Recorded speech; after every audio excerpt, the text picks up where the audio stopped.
Okay. I'd like to call this meeting to order. Everybody join me in the Pledge of Allegiance.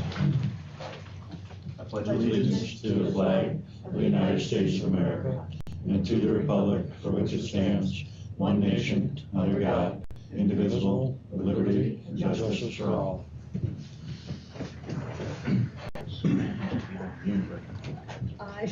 Sorry. Okay, just as a point of information, I'd like to remind that our community that all the items discussed in public session may be found on the district's board docs website the day before the meeting. The Board of Education policies may also be found on the board docs under the policy tab.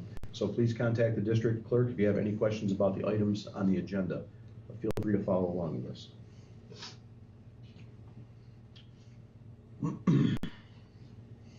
Okay, first up is our approval of the minutes from the September 20th regular meeting.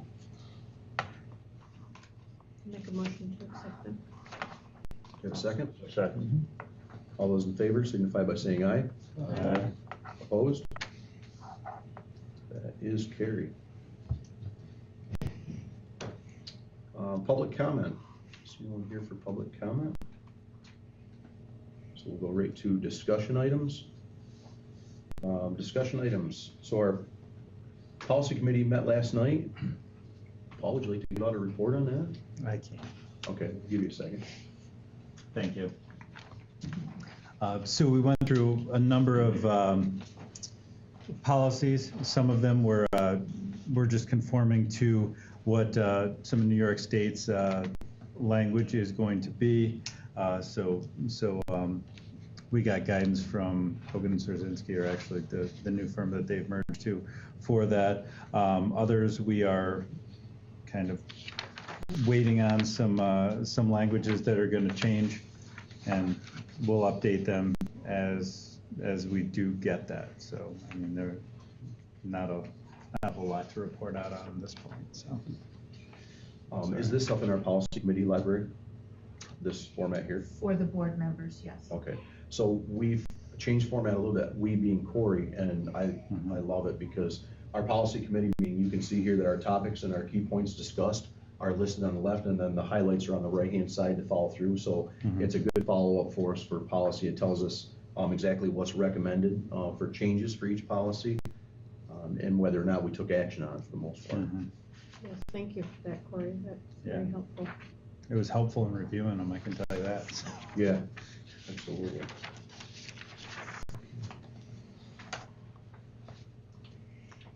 A draft budget calendar has been provided tonight for a review.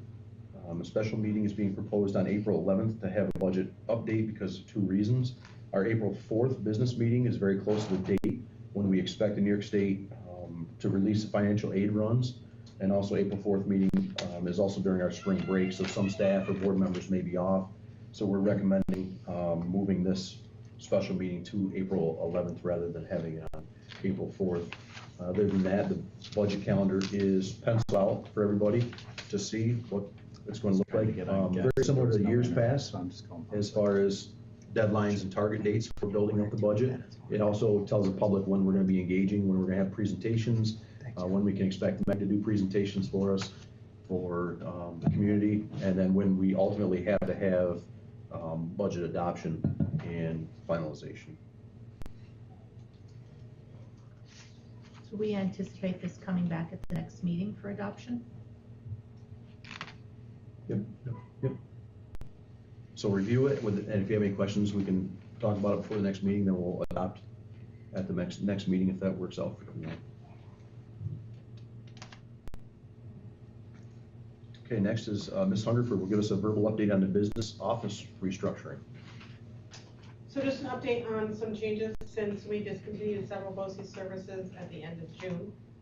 Deb Valentine has been working part-time doing a lot of scanning and records management type work with OnBase, which is the online filing cabinet, so to speak, where we keep our electronic records. Corey can speak to this as well, maybe, and she feel free to add anything, but she's a wealth of knowledge. She knows the system very well. She worked with it for years in Franklin as an employee there before she retired in June. So she's really gonna help us, know how to use the system better. She spent a little time showing Joyce how to scan. She's gotten through some boxes of records that had been sitting in Corey's office for a number of years, and so She works part-time, it's great because I think it works with her retirement schedule, and she works when she's available. At the same time, it's not something that needs to be done on any particular schedule. So in my opinion, it's working out wonderfully for both of us. This isn't necessarily directly related to the transition from BOCES, but we're in tax collection season, as you're aware. The county is continuing to collect taxes for us this year. Joyce has taken over a lot of the local work related to tax collection to start to get up to speed with the process and understanding more of it. She does the posting to our records and things like that of the batches that the county puts together. And is following up when there is a returned check or an adjustment needs to be made to a bill or a refund needs to be made, those sorts of things. Joyce has also taken on the treasurer's report and the financial reports that you're receiving. You probably noticed that in addition to getting reports for the general fund, we're now also providing revenues and expenses for the school lunch fund and the federal fund. Those are ones that you didn't get before, but in talking with management advisory group that we're using on a consultation basis now, they really felt that those should be coming to you. Rhonda had mentioned earlier, you will see in the federal fund that there are often some negative appropriation accounts. In the general fund, when I see the need for a budget transfer, we go ahead and we make it and we provide a report on those monthly. With our federal grants, we have budgets that are approved by the state for each of those, and there's a process we have to go through to get them amended. So you will periodically see those negative until I file and we get an amendment approved. It kind of is a trigger to me to know that I need to include that in the amendment. And it's not a quick process to get them approved by state ed, so I like to accumulate a bunch and then send them in. So you will see that from time to time. In addition to working on the reports, Joyce has also been learning how to do our federal grant claims to submit for money, draws from the federal grants, which is something that BOCES had done in the past. And she's also completed our first quarterly sales tax filing because that's something else that BOCES had done.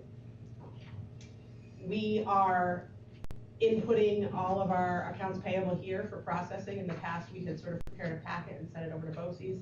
We're inputting that here now, and Leah is handling that in the office. So she takes that next step with all the AP to get them in, prepare a warrant that is then audited by Galen Gibbon, our internal claims auditor.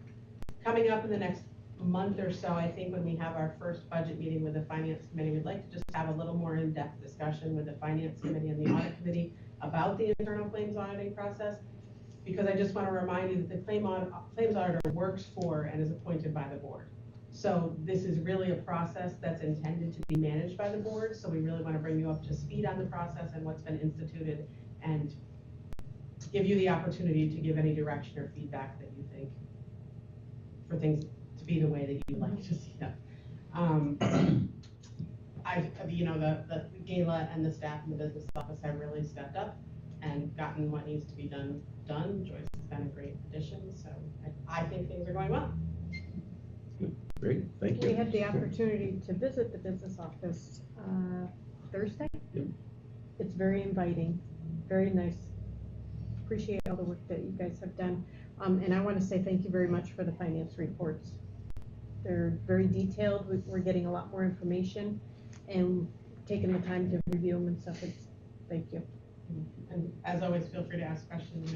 But I welcome the questions, and we either look into something that we don't have the answer to, or it just kind of is a good test to make sure that we know what we're giving you and we've got the information presented correctly. So don't ever hesitate if you've got a question. We look at it. It's a lot in transition coming back here. I think you guys are doing an excellent job with it. Yes. It's very transparent, so we appreciate that for sure. Okay, the last point, we already have all the selections. Maybe we're missing. We have made a selection. Okay. Mhm. So we have the distinguished service award selections done, so we will follow up with that at the Scholastic Achievement Dinner. Before you move on, Creighton, I got Go a ahead. question to throw it on the floor so we can, the Facebook blow up that we had, I know you might send out a update so we all understood the situation. But I'm wondering if that's something that we ought to get on our agenda to discuss and how the school is going to move forward with that. Because it's like, with the kids identifying as animals is what I'm coming across as, seems to become a bigger and bigger issue with schools around us and that type of stuff. And I'm wondering if we should formally have formed some type of action on how we're gonna move forward with that, because personally, I have some strong opinions on that topic. But I'm just. Correct. So the key is to put it in factual context, I guess would be the best way to put it, and take it out of the rumor context. We've had this year and last year, different. This year we had one individual, one child, who has wore cat ears on a headband and wore a small tail in the back. Has not made any sounds, has not been disruptive, has not been disorderly, has not done anything against code of conduct. Has not had, so when you talk about disruption, insubordination, any of that, we have not had that. If there's anything surrounding this or any other attire, regardless of this particular situation, that is disruptive, causes an issue, causes outrage or conflict or anything like that, displays inappropriate content, promotes alcohol, promotes drugs, anything of that nature, swear words, then it's addressed as a violation. Behavior-wise, the student is making sounds and being disruptive. Doesn't make a difference whether it's a situation or somebody quacking like a duck, which I had in the past, without a costume or anything of that nature. We address it as inappropriate with disorderly conduct, and we will do that immediately. The rumor, to be specific, and since we're discussing it, was that a student who was dressed in the manner I just described had taken down their pants and took a pee in a hallway. It's completely false. Did not occur. Was investigated, even though we know it did not occur. We did not have a maintenance call for a cleanup. It was in the hallway supposedly in the beginning of the day with 3 different adults plus an administrator. It did not happen. So, we're talking about students, kids, sometimes things get exaggerated or whatever it is, they're kids. So, but that's the response, and that's the way we have to respond or should respond regardless of what it is. Right. So that's where we are. Yeah, I mean, that's one of the things we talk about is the policy and the guidelines that the students are all given are applied equally amongst all. Yep. And that's really how we govern. We don't govern on an individual basis. It's all policy driven. It's all student code of conduct driven. So Dr. McDonald and staff have those clear guidance on what the school's expectations are, and they have the interpretation of when that's violated and when it's not. So it's unfortunate in this day and age that things like that happen, and that immediately people jump to accusations and immediately pick sides on these topics and freely comment on it without the facts. That's unfortunate. We've seen this before in the past, and I think that we just continue to take the high road. We have guidance in place as a district. We have the expectations set with staff and administrative, and we just expect them to follow through appropriately. And it's a day-to-day operation. We set the overarching goal of we expect the school district to operate at a high level, both students and staff, and so that's where we have to go with that. And it's unfortunate, Kevin, but that's something that we see quite regularly. And I can't speak for the other schools around us what their situations are, but I do agree with one fact that you said, that we don't want this to create anything either. We don't want to. We don't want to propel this into a next level issue for us and for our students. We don't need the distractions. We're here to be educated first. Our students are here for education first. So. And our policy committee is very active, so if this is something that needs to be addressed in the future with the policies, we can do so. I can remember there was no smoking on campus. Well, then we had to upgrade it to no vaping, once. So if this is something that we need to address for the future, I appreciate that. I have verified, actually since Friday, when this came about, I have had communications with Wendy DeWin to verify that what I just explained was the appropriate action in lieu of our code of conduct. Right. She did verify that. And his administrative team individually, I had conversations beginning Friday to verify the situation, as well as today with all three plus Mr. Ashlaw. So it's clear, and so I just be equitable on how I proceed. Right, and I want to be clear too. I'm not trying to say that administration or anybody here did anything wrong or misappropriate. No, absolutely not. My point was, I believe don't have facts, but stories that from people that are in key places, that some of our neighbors may be a little bit more flexible on their interpretation of their other guidelines. And I guess my point was really bringing out, if this becomes something that we think we need to rate something in specifics regarding this particular topic, on where we're gonna stand. Yep. I'd rather see our broad umbrella of policies cover it all, because then you don't miss something. Right. But I just, with there being special exceptions being made elsewhere, I just don't want that to get sucked into. And also on That- the, Trying to get ahead of that. And that's what the Yeah. conversation was today. Yeah. I've asked them to ensure that there's no staff members that are given leniency to it, make sure that they know exactly what's going on in their buildings in these cases, to not assume, to really dig in, to make sure we know accurately what's going on as we go Right. forward. and from a parent standpoint, you want to make sure all kids are comfortable too. Mhm. You don't want this to create a bullying situation on the Exactly. flip side of the coin, Yep. for any individual. So, Yep. the district's in a unique spot where you have to really take care of both sides of this. And I'm thankful that our policies really speak to that well, I believe. The next steps, we don't have to take right now. And I would hope that and encourage everyone to not escalate this so that we don't have to take any next steps when the Gather your staff does. facts. No, exactly. So, and when we're contacted, everybody follows up appropriately. And chain of command, everybody follows up through principals, and then up to Dr. McDonald, and then we would be the absolute last step on any of this stuff.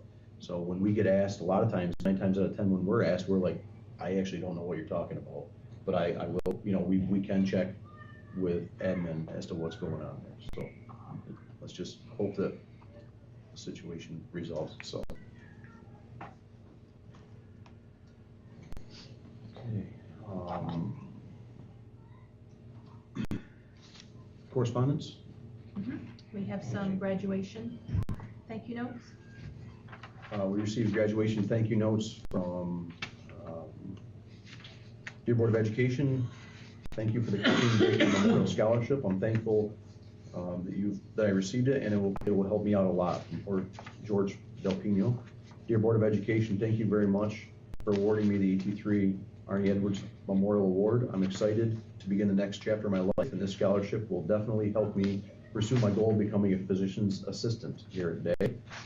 And dear WCS Board of Education, I'm writing to express my sincere gratitude for making Board of Education Award possible. I was thrilled to learn my selection for this honor, and I'm deeply appreciative of your support.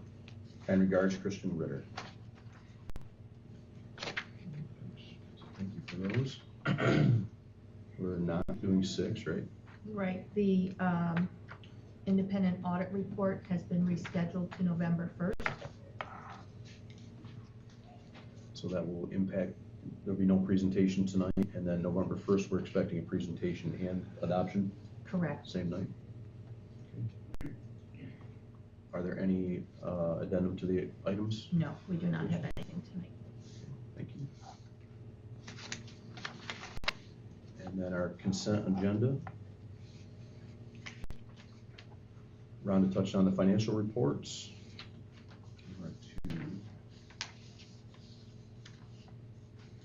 Does anybody need hard copies of those, or is everybody accessing those online? Okay. I've got them on mine. Just making sure if anybody needed them hard copy or something like that ahead of time, we could provide that if we had to. And declaring surplus of 75 one-piece student desks and chairs, 6 lab tables.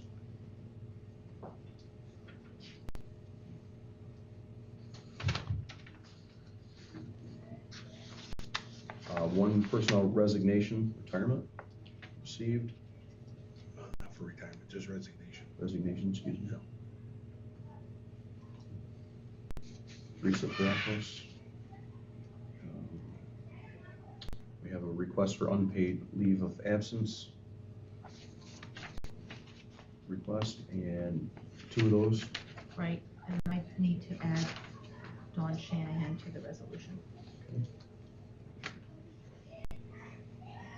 So we'll have George and Dee Shanahan, so we have 2 of those. Personnel appointments, GSA Club Co-Advisors, Ellen Mary, Kate Hoffmeister, adding Kate Hoffmeister as co-advisor. The rest are TBD still. Appointment substitutes Christopher Northrup for teacher. And personnel athletic recommendations.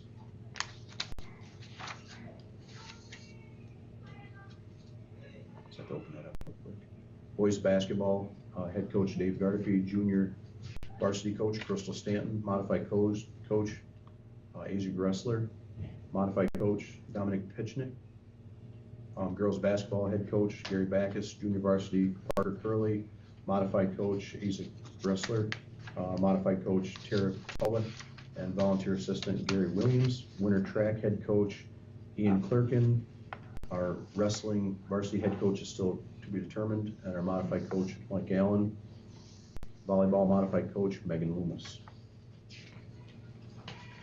I believe that's all we have for consent.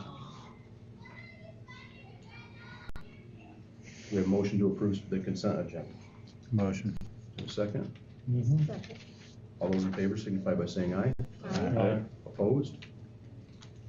That is carried.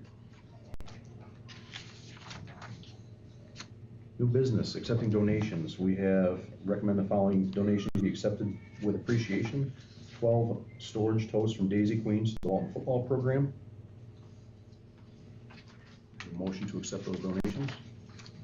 Me. Second. Okay, all those in favor signify by saying aye. Aye. Opposed? That is carried. And on to our supervisor's remarks. We have written reports from Tracy Williams, Rick Robinson, and John Jackson. And since our Rick is here, if Rick wants to elaborate on anything, we will give him a chance. I'd like to add that our door and window hardening starts tomorrow. They'll be starting with all the exterior entrances at the high school, the main entrance at the high school, as well as all the exterior entrances at Townsend. And then after 3 o'clock and on Friday during the conference day, they'll move to the inside of the school, start doing all the side lights and the doors and windows. So we're excited to see that take place. Then we'll finish the second phase next July 1st. We'll send the PO out and hopefully get that done during the summer is our goal. The second phase is all of the middle school and all of the high school exterior entrances, as well as the side lights and doors on the inside of the building. So that's, you combine that with the door handles that we're finishing up right now, and we've made quite a few major safety changes. We also made a bunch of Townsend over the summer. We added additional radios. We had an end of the year meeting with the Townsend staff last year. I believe it was last month of school. They brought up several concerns. One of them was lack of radios, so we added, I think, 4 or 5 radios to Townsend for September. They also wanted an additional camera pointing to a blind spot at their playground. We added that. They couldn't hear on one side of the building that was farthest towards Townsend Market.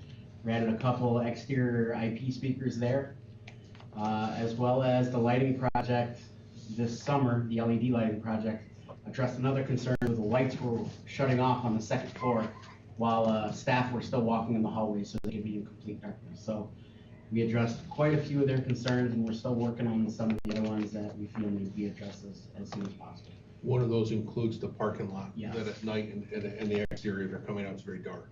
So we're working on, the lights that are on there are very old, antiquated lights, so we're looking at doing internally, switching them out for higher, lumen, LED for big throw. There's different options today than there has been.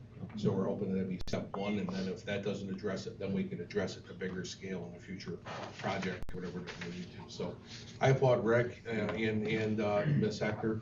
They held a meeting at the end, gave the staff an opportunity, and it's great anytime that we give the staff an opportunity and hear their concerns. And in this case, the list was, Rick brought the list to me when I went through it, and I said, I have got nothing to argue with. These are all very valid. We gotta get to work. And we got to work. We did. So I think this the is next great. biggest one is what Dr. McDonald is mentioning, is that the parking lot lighting. Yep. So John Jackson and Millard are on that, and we think we have a method to address it, and hopefully we'll get that done in the next month or so.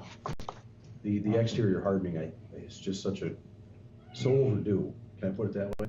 It's just so overdue that we're being able to address that as a school district. Like, all the other things are equal as well, but that really means something to me. What specifically are we doing to harden it? I did The glass, explain he wants to the explain the hardening of the There's a exterior. 3mm film that they put on the interior of all the windows, along with a bead of, it's a construction caulk, for lack of a better term. So that ties the window to the frame. And what it does is it's not bulletproof. A bullet will still go clear through the window, however, it won't shatter. So you can then, some doors are different. If you take a wooden door compared to a door with a metal frame, the window in the metal and the wooden door will break quicker. But you can take a hammer to that window once it's been filmed and hit on it for 5-6 minutes, and it won't shatter the window so someone can come through and unlock the door. Now, a metal frame will hold out even longer. There's videos where they actually take what is it, trying to think, what's the big hammer? The ram or sledgehammer? A sledgehammer, and literally hitting a full glass door for 10 minutes, and they're doing nothing. It's not coming out of its frame at all. Well, what this arises from was Townsend teachers brought up the fact that, you know, we're making all these great changes and additions for safety, but if someone gets into school and they're in their corner for their lockdowns, someone can go to their side light, knock it out, and unlock their door. And we were all like, aha, you're absolutely right. So we started walking the buildings, and sure enough, almost every classroom had a side light and a window inside their classroom door that someone could easily break and get to that door handle. So we're adding new door handles so they can lock them from the inside and doing all these things. An intruder could easily unlock that door. This should hopefully prevent that and at least delay them, which is what Dr. McDonald keeps saying. We have to delay, get authorities a chance to get here to, you know, come to a quick resolution of whatever situation we're in. So this should prevent, or at least delay, that concern. And I would think our And next the cost capital- was relatively low, to be Right. quite honest with you. And I believe our next capital project, we're gonna be focused, I think, even more when we do our building inventory. What's the next steps? What is the next era of protection that the district's gonna have? But, you know, right now, that's just the first step. We went through this hardening of an exterior several years ago with another organization and started with that procedure. So I am familiar with it, that's good. We're excited. Yep, absolutely. And by using the safety funding that's available to us, this is allowing us to really do a good, and within 2 years, make a real significant adjustment. So it's just like, this door is a good example in this window. Yeah. If we were in a lockdown in here, even if the shades pulled, nobody can see us, and we're probably in this corner over here or wherever we are. There's both the glass in the door and the glass on the side could be shattered, reached in, open up the door. So it doesn't matter what kind of handle we have, lock it, we have an issue with people being able to do that. So we need to take care of that and take care of it ASAP. That's why we're doing it now. One additional point is we were able to go with a relatively local company so that, you know, when we replace the window, we can make sure that company can come in and add the film back in. Because we want to be on top of it and maintain and upkeep it. I mean, some of our windows need to be replaced. We know that in the next couple of years. We want to make sure that the company that we hire, because we had some national companies come in, the chances of getting them to come back for 4 or 5 windows, we're going to be on the end of their list. However, this company promised us, but, you know, they're within a couple hours. They should come back and be able to, you know, accommodate us in that. Thank you. Demand. I have one thing on esports. Can you tell me what would be when would the students have an opportunity to utilize that? Well, there's 2 things. Right now, it's being used in the high school during activity time as a location for the kids. If they're not being tutored, or they're not in a gym and a basketball player or whatever it is, that gives them their location. If we develop it, when we develop it, if and when, into a club or an activity, then it would be after hours, or they could have access potentially to the area to independent work with it or whatever during a study hall or something on nature if there's not an academic activity with it. Esports is soon to become a New York State sport officially. The state's been moving toward that for several years. It's across the nation at this time. There's scholarships associated with it. There's a number of things on it. So it really depends on interest. It depends on our budget. It depends on, as we progress, whether it stays as it is and it's just an internal activity during that time period, or whether it progresses to a club or eventually an athletic team. Some of the programs they have are pretty extensive nowadays. Like they mimic real live pitching. and you have that, and they're teaching hand-eye coordination at a high rate for baseball teams. You can see that it's getting to be cutting edge with some of that stuff, so it's interesting to see. It's neat that it's on a national level. You wouldn't think that sporting, would be considered a sport at that level, but it's coming, that's for sure. There's some Section 4 teams already that are established and are competing, Waverly being one, Candor being another, and it's growing. It's growing big time. But whether or not we grow to it actually being a sport here with student interest, and like as I said, the funding associated with the budgetary impact from it is yet to be seen. So we're trying to do it correctly as we grow it. Right now, it's just a student. There's a feeler out to see if anybody is willing or interested in being a volunteer advisor. So then we can see how the club would grow, what the student interest is. And as we develop that, we will develop what the budget associated with it would be, so that we can have proper discussions during budget development. So really not any movement. Right now, it's just during activity time. There's nothing else going on with it. But boy, they've got. It is a very popular, I don't know if you've seen the room, but, we redid the room, we put some fat heads up there with the warrior head, big TVs, the kids love it. Some kids that really haven't fit in other places, it's been a really popular room with them, which I actually love seeing that, because I have some my own son doesn't exactly fit in some certain spots, so it's nice to see that the kids that seem to be left out are up there enjoying themselves as well. So.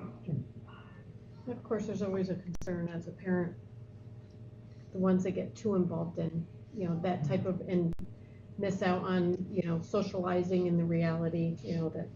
They've actually seen the opposite, believe it or not. They've seen kids become more social when engaged in a team environment within these programs. That's one of the things that we heard loud and clear from Waverly. They had some students that were pulled out of their shell socially that they never, ever would have thought that's something they just would have done. So it's kind of like it's a concern for some, and then the other side is the flip side. And I know, Rick, you've experienced that as well. I've had a couple of students who have remained in their shell almost for the first month of school, have come out into my office to request certain games. And we're like, and I'll go talk to the administration, I'm like, is this all right? And they're like, yep, that's fine. I can't believe he actually came to you and talked to you about this. I'm like, yeah, he seemed really engaged, excited. So we installed those games on those laptops. So like I said, I have a child who's a little different, and I love the fact that these kids are coming out of their shells and coming to approach me to request something when these kids don't normally talk to anybody. So it is a concern, but I'm kind of seeing the opposite of it, or at least for the ones that I'm dealing with. So it's awesome to see. We'll see more to come. And the heating system, the only question I had with John is the heating system in Townsend, as far as the playroom goes. He said Train is currently on it. Yep. I don't know where we're currently at with that. I know they were coming into, they felt that they could come in and repair it, repair the coil. And then they actually were gonna come over here and do a similar task with one of our issues over here that we had, a small issue to Brown as well. But I'm not sure if that's been completed yet or not. Okay. I'll get an update on that. I'll add it to Friday's letter. Thank you. Yep. Any other questions for reports? If not, I'll turn over to Dr. McDonald for his report. Yep. I did a few updates. Construction-wise, they're working on some of the final items. There's still some electrical work going on at night. There's some programming that needs to happen. In our areas alone, my lights turn off on me and I can't get them turned back on. I can't no matter what I do. So it's quite interesting. That doesn't mean time to go home. Right? Then I have a bathroom light that now they hooked up that just all of a sudden comes on its own. We're trying to figure out what the motion is in that bathroom. It's making it turn on. Even when I was out last week, I was doing the court. So it's there's things to live through, but we'll get there. No update yet on the containment units, the two that we're waiting for down on Maple as of this morning. They still do not have a date for those to be coming installed. So I did have a conversation about blacktop with Ethan. I said, you gotta stay on this, because if this ends up having to stay the way it is, we've got some issues that have to happen so they can be properly plowed. Or we're gonna be plowing up Maple Street, and it's not gonna go over well. So he's on that. he understands where we're at with it. They're also down here, the water containment pond, as we call it, it's not supposed to be a pond, but the area down here that's holding water, they did identify some design design that was not implemented correctly with construction. So they're getting some elevations and they're gonna make some adjustments on that, so that should help it drain out. It should be clearing within 24 hours of filling. It should be going back out from the stop of rainfall. So Were we you should able not to- have a hole. Sorry, were you able to follow up with Mrs. Caulfield? Not over yet, her because I'm waiting to concern? see what the absolute, I wanna make sure that they identify with the construction, when they get the elevations done, Okay, that there is an error. Because if those two start doing this to each other, I don't wanna give them a false right, okay. report. So I'm waiting to see what comes out of it, but they do think there's some elevation changes that need to happen. So once that happens, I'll make sure to do that. Can you ask them if there is availability to put a drain in that long term if they need to, as a last stop effort? Right, yeah, if they don't, correct. If there's not, if that doesn't solve it. Because every other one has to it, yep. Usually for good reason, based on soils. I wouldn't want to create an issue for our neighbors off-site. Correct. I say I'm sure none of us do. Great. Curriculum committee, we don't have, they released the 3.8 testing results supposedly, publicly, 2 weeks ago, unembargoed it, but they haven't released it publicly, if that makes sense. So they announced that they unembargoed it, and it was gonna be in the public data site, and it has not hit the public data site, so we don't have anything to present and compare with the 3.8. I don't know if it'll happen next week or not. So looking like we'll postpone the curriculum committee, probably till next month, hit it in between the first and second meeting of next month, so we'll re-coordinate that. I don't wanna come in and, wanna make sure we have all of the student achievement data that we should have when we come to present. I don't wanna shortchange it, and 3.8 is really a big chunk as well. So more to come on that. And as you saw tonight, we had a resignation of Teresa Tarakos. She works the 101 aid. She is done on the 11th. We're going to have a gap between the 11th and the 18th for the student, and we do not have subs to be able to cover. So if we get somebody through our hiring process, which right now we're waiting for fingerprints to come back on their recommendation for the position, with your grace, I would like to emergency appoint, if we can, by the 11th to 12th, so that student is taken care of. Okay, as always, I try to bring these to you beforehand, all right? Okay, so I have. We do have a need for executive. We do have a need for executive session. I don't believe there's gonna be any action taken in that, correct? Okay. So, we do have a need for executive session for the purpose of discussing a matter relating to a particular student and particular staff member. I have a motion to go into exec. And, I'll make a motion to close if there's not gonna okay, be. so we'll do the motion to go into, Yeah. let me do the, closing first. So, motion to close, without taking any action after exec. Motion by Paul, seconded by Rhonda. All those in favor signify by saying aye. Aye. And then finally, motion to go into executive committee by Al, seconded by. Aye. All those in favor signify by saying aye. Aye. Opposed? And that is carried. Thank you. Thank you.